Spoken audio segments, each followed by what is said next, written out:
Beautiful.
Yeah.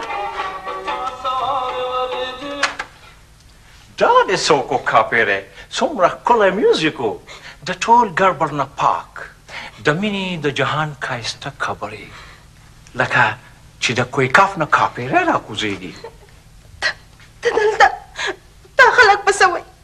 Da kalikal ko tawaya, chida Europe na yolewane la galeo. Nan delta rock show.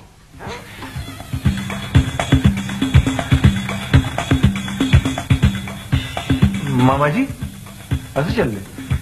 गुलजादा खुलैया बाद में का देखो मैं ताने था पूछिया ताने था लाला दावती द सिविल डिफेंस वाला होगा ना गाड़ी उठेगा पर्दा मेरा हो जाएगा खराबी ये वो देगा चम गोरा दे प्रेदा और राजा चितवाना दे इश्क यो डेम जो और ये टूल आशिकान लेती बिजली वर्क ये प्रेदा मना ची मोमबत्ती बाले खैर पखेर بخير تبريد هذا الدين بتشا سميم كذا لود شيدين ولده غليكينا زباريم داسي بخوري ميزال بانيونم لسر درون عمليته بدي جور نكم شبقم نمبر الو ايه فارا شبجو ولو مرد ليك لو تشيلك وين خلي سمي خي اوس بدرت تشوك واي خلي كما بس لك انا تشيلك بس درا لما تجي ما بيسع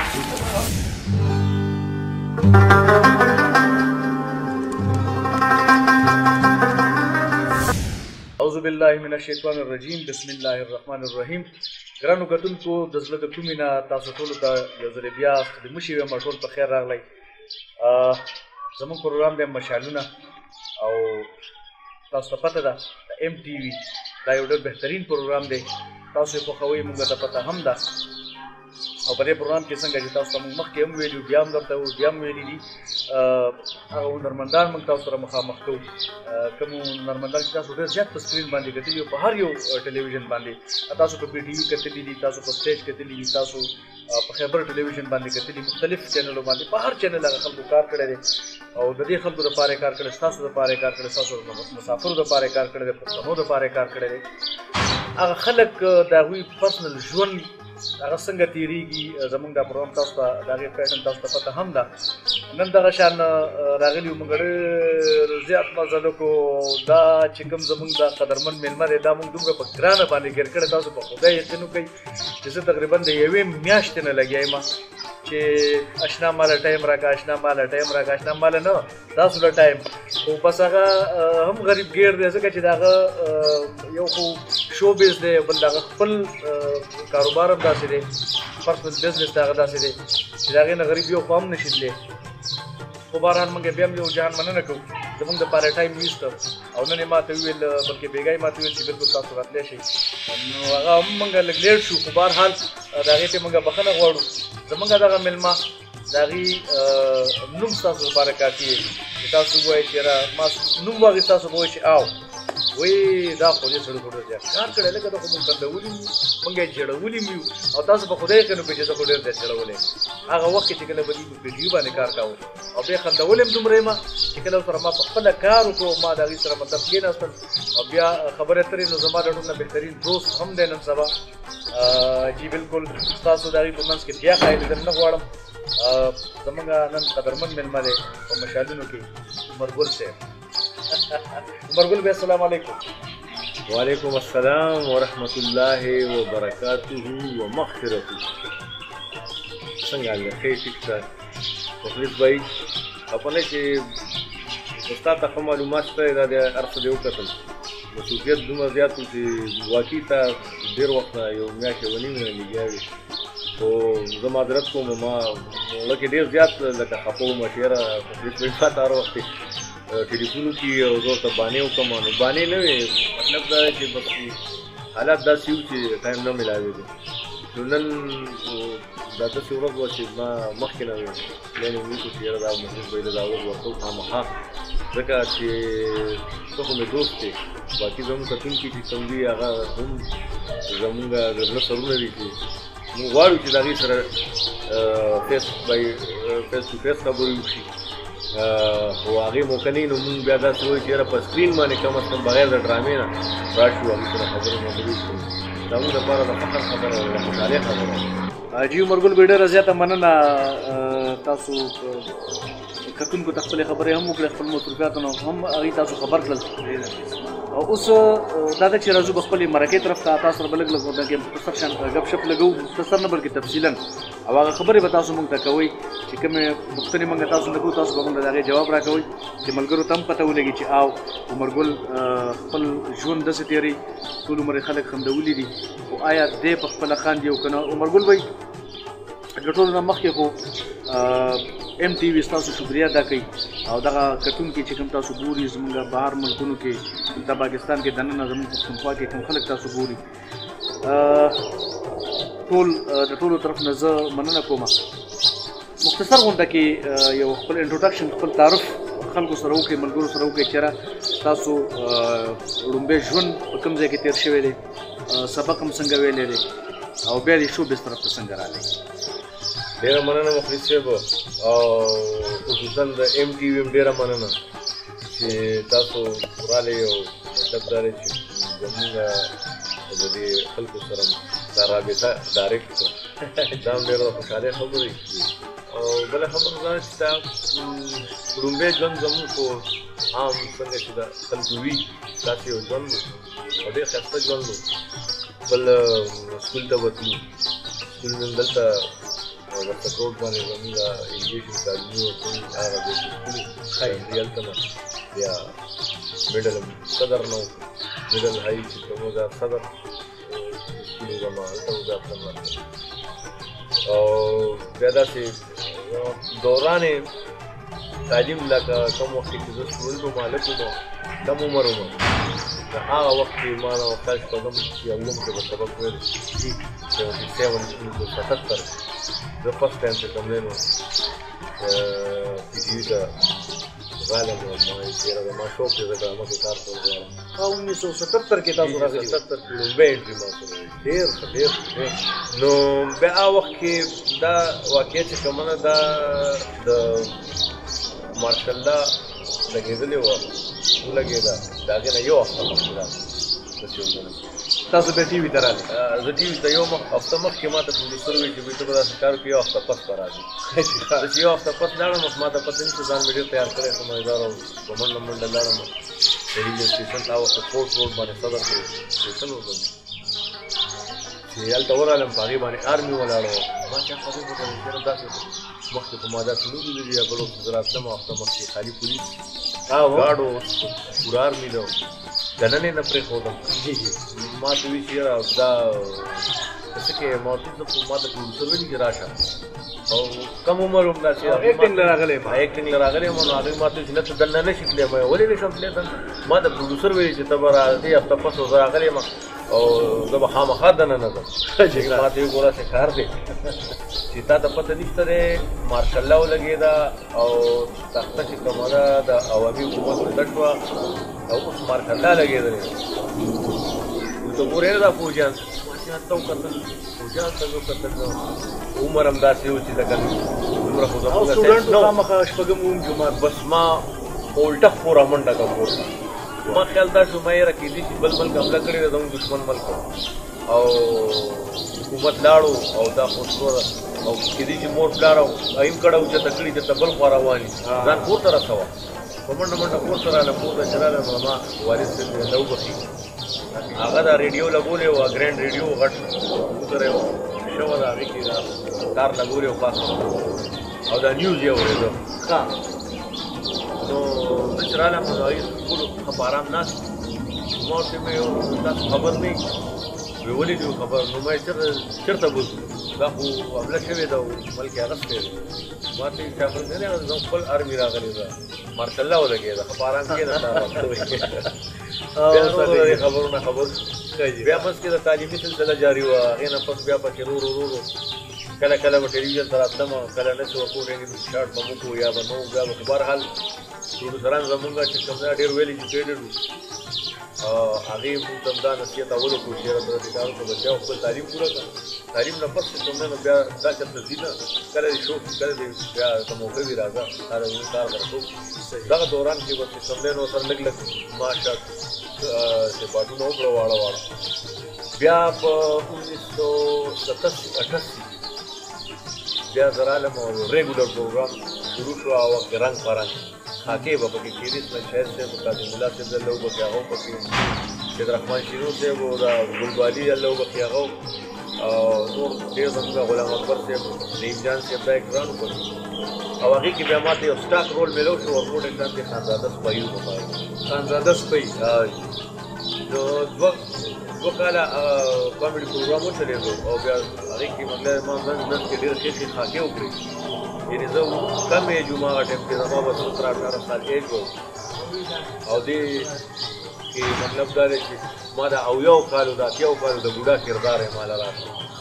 ګیرې مې لګولې وه هغې سره زمونږ مطلب دا دی چې ډېر ایکسپیرینس هم وشو هغې کې پروډوسران وکتل چې یاره دا کس هلک چې کوم دی دا خو کم عمر هلک دی دومره ایجډ رول یې وکړو نو دی به ښه شي مخکې به دی ښه شي نور بیا هغې ماله چانس راکول شروع کړو نن دا دی ستاسو د وړاندې یم بلکل بیا چې کوم دی نو بس هغه ورکوټه غونډه کې یو رول څه و چې عمرګل بیا خور شو بیا په پښتونخوا کې به داسې کس نه و چې هغه به عمرګل نه پېژانده یا عمرګل نه پېژني عمرګل به دا کوم یو پروډوسر چې تاسو له ړومبې په ټلویزیون کې تاسو له کار درکړي چې بوی راځه دا ستا سین دی او دا به کې زه فرست ټایم لکه ړومبې زه چې رالم هغه وخت کې مسعود احمد شاه صاحب زموږ ډایرکټر و هغه راغلی وم نو هغې هغه وخت کې اسسټنټ ډایرکټر و مسعود شاه صاحب اسسټنټ و هغه نو هغې ما ته وویل چې ته به هفته پس راځې هغه هفته خو بیا زما تقریبا په 11 کالو باندې اوږده شوه نو بیا چې زه په 88 کې دوباره راغلم نو هغه هم زما لومبې پلی چې کومه ده رنګ په رنګ وه دا د مسعود احمد شاه صاحب سره ما شروع کړې دا دې کې به خاکې کېدې او یو خاصه پکې ده نو هغې کې بیا شاه صاحب په ما باندې مختلف خاکې وکړې هغې کې یو د بوډا خاکه وه هغه بیا زموږ ډایرکټر صلاحالدین صاحب خاکه چې ولیده هغه زه راوغوښتم ما ته ویل چې هلکه ما سره یو رول دی د 100 کالو بوډا دی ګلاب کاکا د هغه نوم دی او د ډرامې نوم چې کوم و شوګیرې سیریل وایي دا کې زموږ سینر اکټران و خامد صاحب و نور زموږ سینر اکټران شهنشاه صاحب و سردار بادشاه صاحب په نور دی کې او هغه نثار عادل صاحب و دا یو ډېر ښه پلی وه هغې کې ما ته دا رول چې کوم میلاو شو ډېر اهم رول و ډېر میچورډ رول و زما عمر دومره نه و چې څومره هغه رول ما له هغې کوم راکړو نو هغه صلاحالدین صاحب یو غټ ریسک اخیسته او بس الله تعالی زه په هغه کې کامیاب کړم هغه رول زما ډېر ښه وتلی و هغې پسې بیا چې کوم دی بل رول یې راله راکړو او هغه هم ایجډ رول و زیم خان د زمانې نوي مال شته نه دانې هغه هم داسې هټ شو هغه خو دغه ستاسو دغه ډایلاګ چې کوم دی زیم خان د زمانې نوي مال شته نه دانې تاسو دومره ښه کړی و چې تاسو په خدای خینو کې چې اوس هغې نه متل جوړ شوی متل پرون هم زموږ کلي کې څوک لګي وایي زه یم خان د زمانې نه مې مال شته نه دانې هغې د پس بیا سلسله روانه شوه او پسې بیا صلاحالدین صاحب د منځ کې لږ بیمار شو پنځه شپږ کاله هغې اکسیډنټ کړی و د سترګو مسله وه جی نو بیا عبدالقیوم هوتي صاحب ما سره ډېره مرسته وکړه او هغې چې کوم دی زه خپل لاس کې واخیستم او ډېر بهترین رولونه او ډېر ښه رولونه یې په ما وکړل هغې کې زما ډېر رولونه هېر شوي وو هغې کې د بلبلې مور بالکل ټیک وایي قربانې نامې شم او डी के नादिम से दस रूल रबानी को चारा जमा पहचान जो सही دا سلسله جاری ده تر نن پورې جاری ده بیا دغه شان یو کرکټر راغی په جانان کې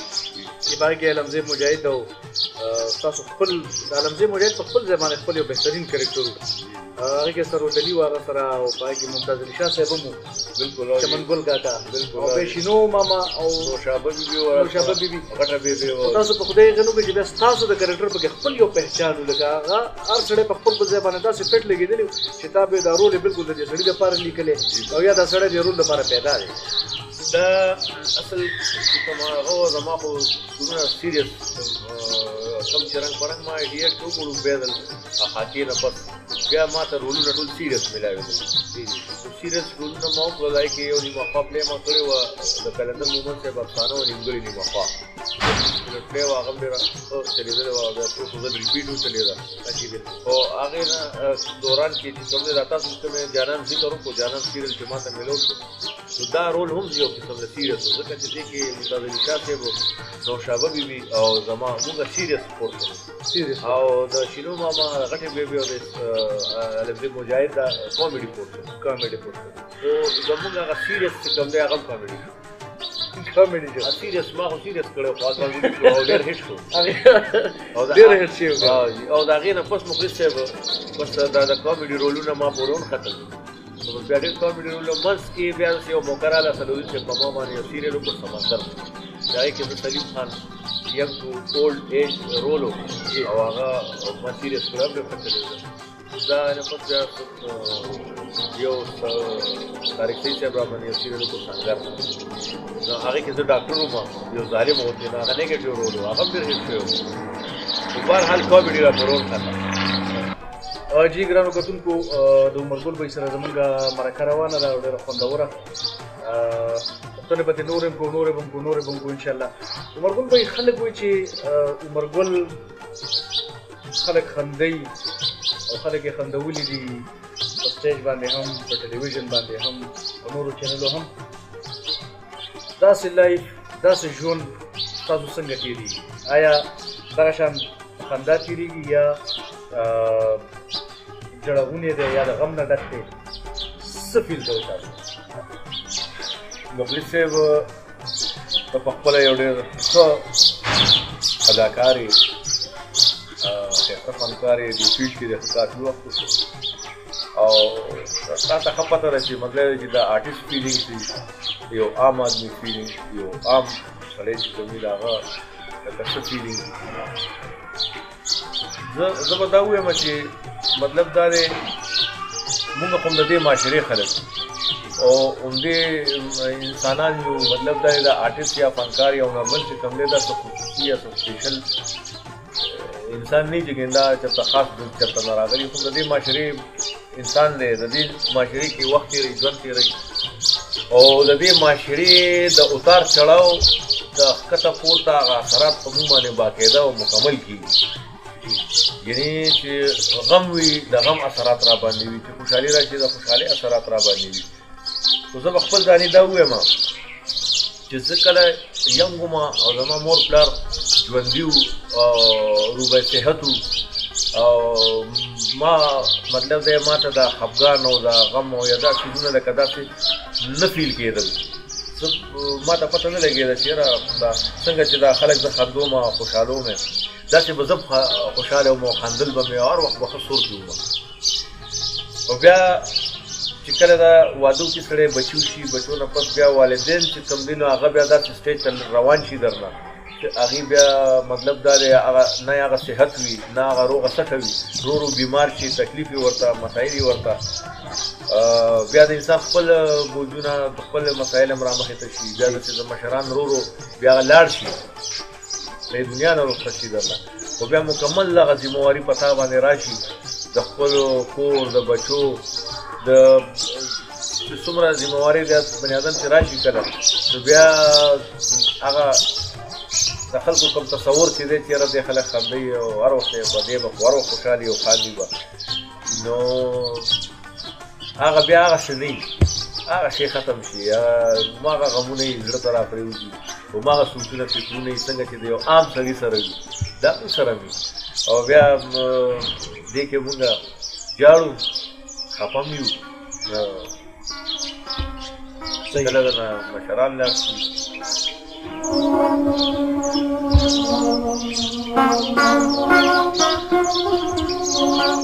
مور او پلار لاړ شي بیا که هر څومره ځان خوشحاله ساتي هر څومره خاندي هر څومره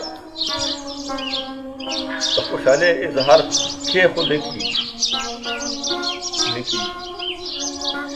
مونږ هم دومره غمونه لرو په دې سینه کې څومره چې عام سړی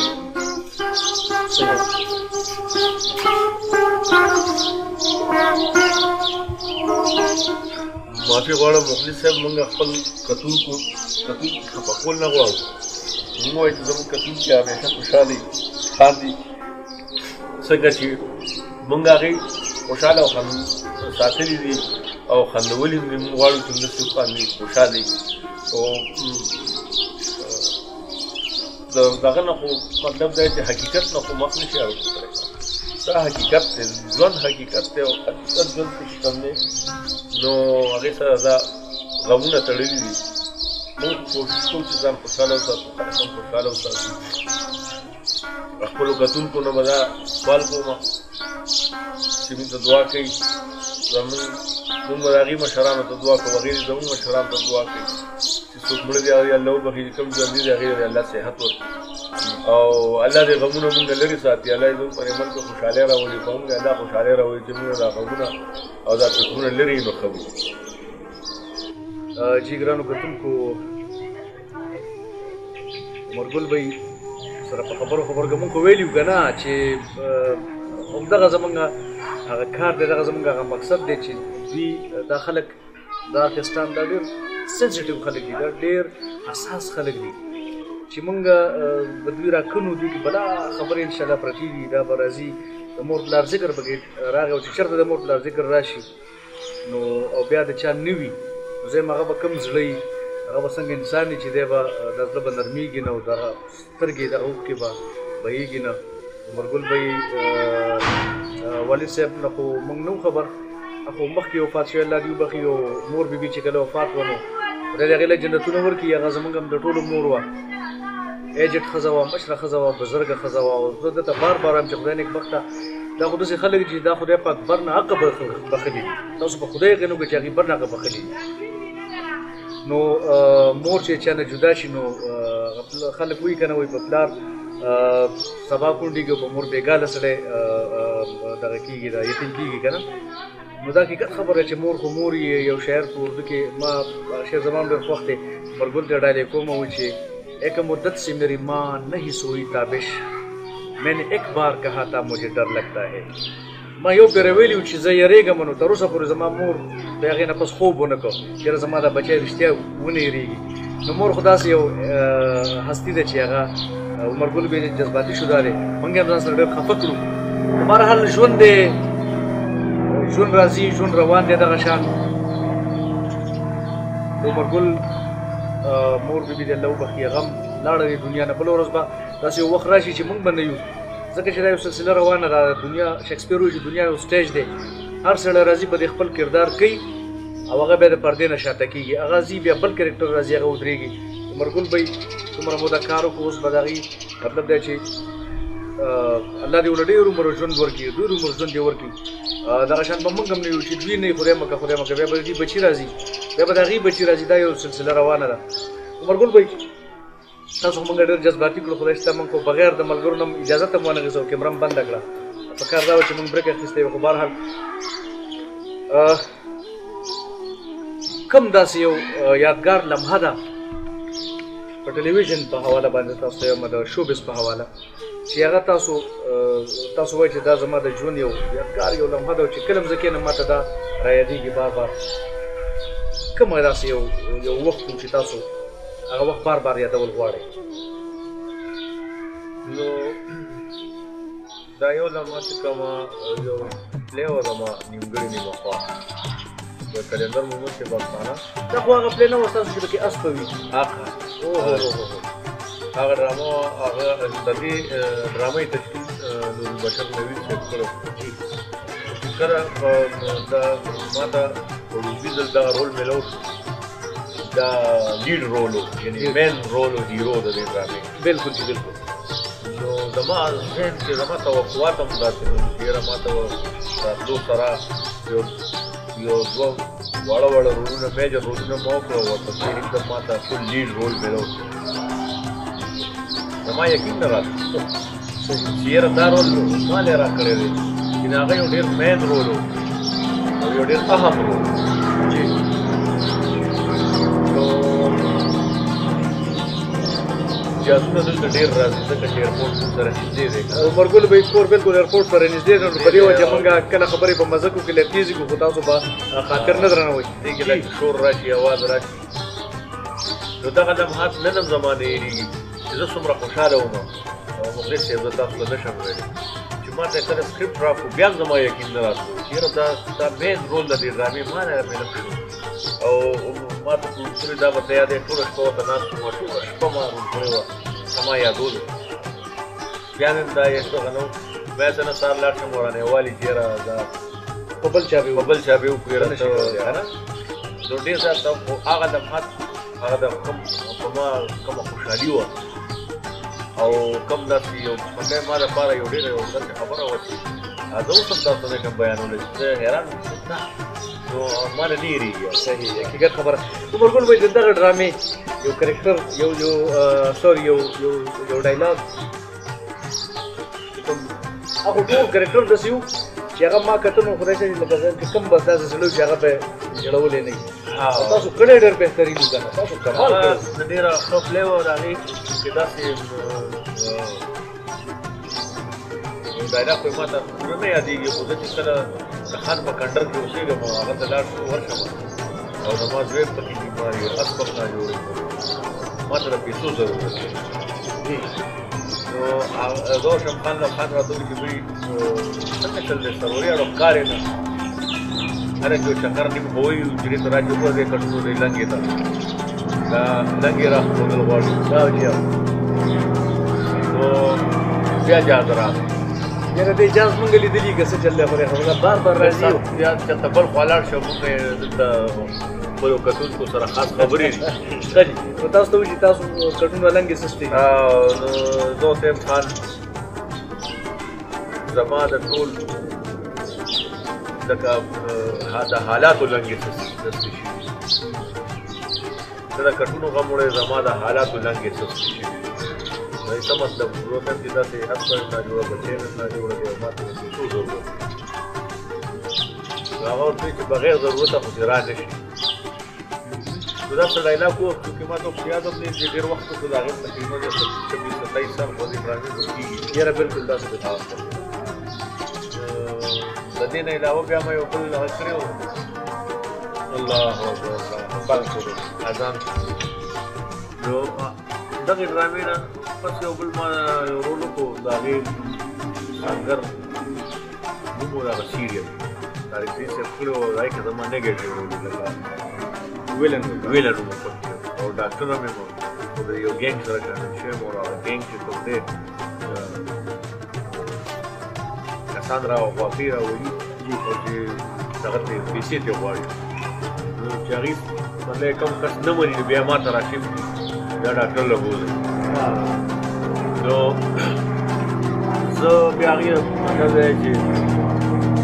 ټارچر کوم هغه کس انجکشن ولا وخی چا انجکشن چا نوکان وباسم چا په پلاس باندې همداسې هغه راشي کومه وخه مخه که نه چې دې دغه شي را پیسې ملاو شي نو یو کس یو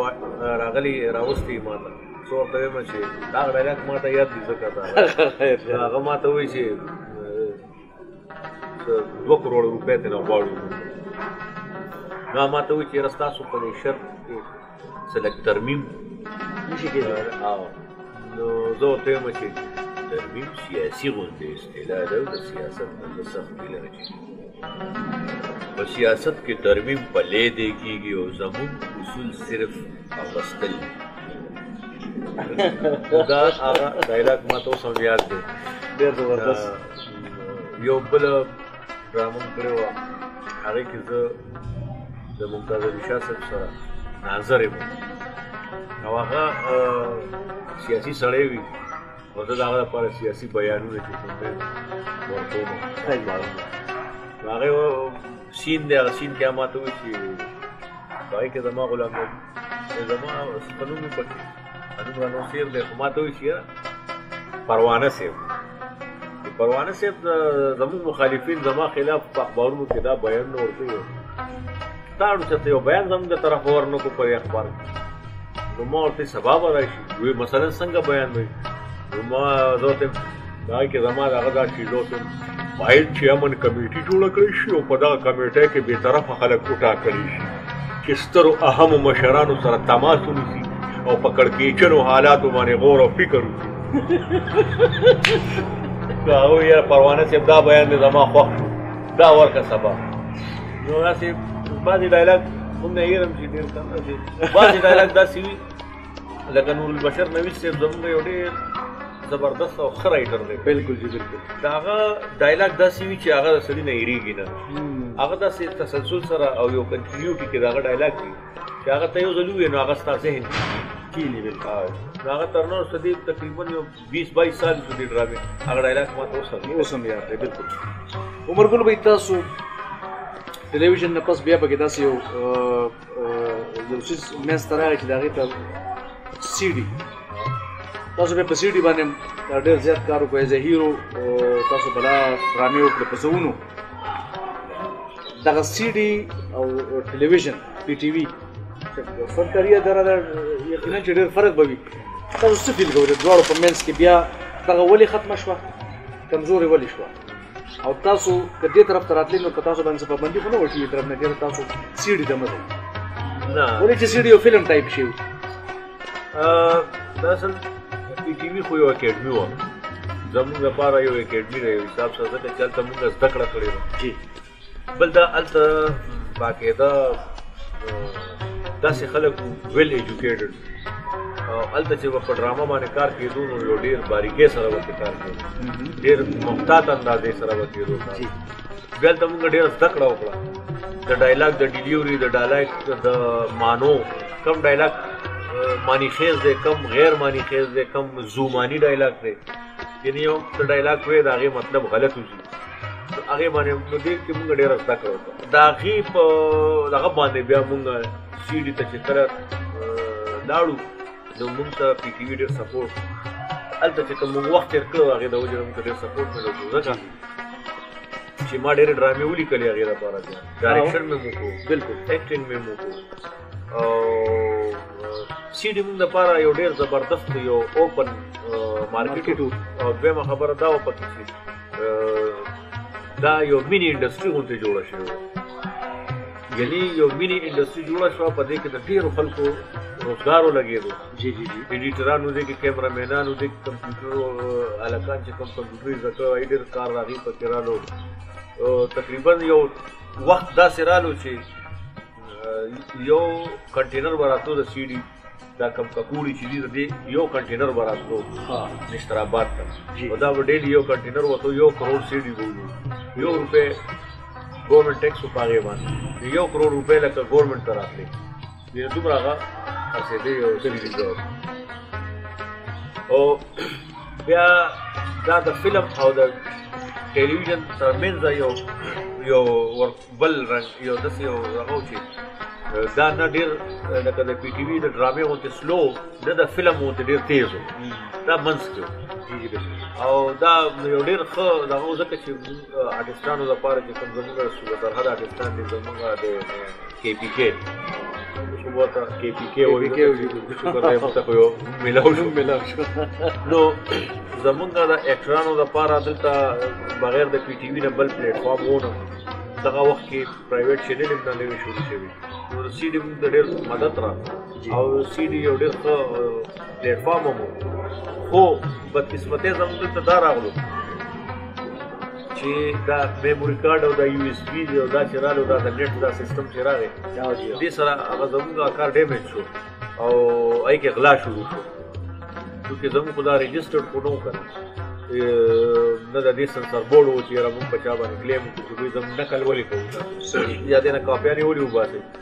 نو هغه و نه خلکو د هغې نه کاپیانې شروع کړي بیا هغه به کمپیوټر ته یې واچوي او هغې نه بیا ډرامې خلکو ته مطلب ښېدي په میموري کارډ کې په موبایل کې 10 روپۍ ډرامه زموږ د یو ډرامې حالانکې کتونکي زیات شوي دي کم نه دي کتونکي ډېر زیات شو اوس موږ نه ډیمانډ کوي هر ځای کې خلک که نه چې دوی ستاسو نوې ډرامه ولې نه راځي نوې ولې نه راځي خو هلته چې مطلب کوم پروډوسر دی یا دکاندار دی هغه چې ډرامه جوړه کړي هغه په کومه ورځ چې څنګه ریلیز کړي په هغه ورځ ترې خلک کاپیانې شروع کړي یو کاپي یو سی یو کاپي هغې نه بیا کاپیانې هغې ځان نه پرې مجبور کړي ته پروډوسر خراب شي د هغه مطلب چې هغه ټوله موړي تباه شي نو ډرامه ودرېده په دغه ځای حالانکې اوس هم خلک ډیمانډ کوي یاره تاسو نوې ډرامه نو نوې ډرامه به هله راځي چې یاره دې د خلک غلا نه کوي غلا نه کوي صحیح نو که دې رسه لار راووته یا دا رجسټرډ شو او د سنسر بورډ ټول لګېدو باقاعده چې څوک مطلب زموږ نه غلا کوي او هغه خلک ګرفتارېږي بالکل ونیوي چې هغه ته سزا میلو شي جرمانه ولګي نو دا خو ډېر ښه دغه دی صحیح ځکه چې په کم خرچ کې بالانشین کار و ده زموږ چونکې وړه صوبه ده دویمه خبره دا موږ سره دومره سورسز نشته دی چې موږ هم په فلم باندې یا په ډرامه باندې په کروڑونه ولګوو که نه دا سی ډي موږ لپاره یو داسې پلیټفارم چې په دې زموږ خرچه کمه راتله او دا مطلب دی چې موږ په دې کې د خپلې معاشرې د هر هغه پهلو او د هر هغه سایډ اړخ چې ورته ویلی شي د هغې هغه کولی شوه چې کوم موږ ته مسایل یا څه دغه پکې موږ راښکاره کولی شو د هغې حل هم راښکاره کولی شو هغه حکومت هم را مخامخ کولی شو چې دوی موږ ته دا مسایل دي په دې معاشره کې زموږ د پښتنو ته زموږ د خلکو ته بالکل جی یو ډېره اسانه طریقه وه خو چونکې اوس د هغې ریټرن نشته پیسه واپس نه راځي نقصان چې کم کس وکړي بیا ډرامه نه جوړوي کار ټول خراب بالکل جی دا خبره صحیح ده عمرګل بھائی چې کله دې سی ډي ته راغی نو یو به ایز هیرو خلکو کاسټ کول موږ به ورسره اکثر د ویلن کرکټر بیا دوی ایز ډایرکټر بلا سی ډي چې کوم دی هغه ډایرکشن دی وکړو ما خپل دوی په ډایرکشن کې کار کړی دی او چونکې دوی خو د پی ټي وي نه راغلي خلکو نو دوی چې کوم دا پروفیشنل خلکو دوی چې کوم ډایرکشن کړی نو تاسو په خدای غنو کې چې هغه د کمال دی زولنۍ زمونږ داسې یو ډرامه وه په سوات کې مونږ کړې وه زولنۍ دلته غالبا قیدیان یو ډرامه وه زمونږ سوات کې مونږ کړې وه په کې منظور وو ګناه د چا د دې یو بهترینه دوستانه زمونږ د عالمزی مجاهد او د عمرګل بھائی د کمال ډرامه ده نو عمرګل بھائی دا راته ووایي چې ډایرکشن هم تاسو وکړو ایکټینګ هم تاسو وکړو شاعري هم تاسو کوئ چېرته سندرې طرف ته راغلي یې که نه چا ډیمانډ کړی دی لکه سندره ویل ایز اے سندرغاړی ما خپل یو ملي نغمه لیکلې وه او هغه بیا ما ویلې ده ماشاءالله هغه په خیبر چینل باندې اکثر په 23 مارچ 14 اګست کې هغې چلی اوس 23 مارچ را روان دی هغه کېدای شي چې ریپیټ کړي بیا نو که ملګرو ته هم لږ غونډه کړي